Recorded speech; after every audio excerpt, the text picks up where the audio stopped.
नमस्कार मंडळी, पुन्हा एकदा स्वागत करतो तुमचं आपल्या एका नवीन व्हिडिओमध्ये. मित्रांनो, आज पाली खोपोली येथे आपला सर्वांचा लाडका देव बकासूर देशमुख साहेब यांच्या वाढदिवसानिमित्त ज्या क्रिकेट स्पर्धा बोलवल्या होत्या तिथे मित्रांनो प्रमुख आकर्षण म्हणून बघताय आपला सर्वांचा लाडका बकासूर आता जवळजवळ 5 वाजल्याच्या दरम्यान दाखल झाला आहे. परंतु मित्रांनो, तुफान अशी गर्दी आहे मैदानात आणि प्रेक्षक आतुरले देवाचं दर्शन घ्यायला.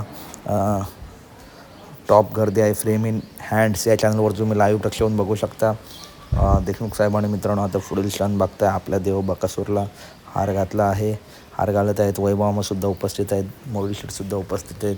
तर मित्रांनो, अखंड महाराष्ट्रामध्ये या नंदीचा दर्रा उगाच नाही, कारण तसा मित्रांनो या नंदीचा पळसुद्धा या अखंड महाराष्ट्र गाजवला आहे. नक्कीच एक बकासूरसाठी कमेंट करा. फ्रेम इन हँड या चॅनलवरती जाऊन लाईव्हसुद्धा बघू शकता. चला तर भेटूया पुढच्या व्हिडिओमध्ये. व्हिडिओवर लाईक करा, चॅनलला सबस्क्राईब करा आणि व्हिडिओ जास्तीत जास्त शेअर करा. धन्यवाद मित्रांनो, भेटूया पुढच्या व्हिडिओ.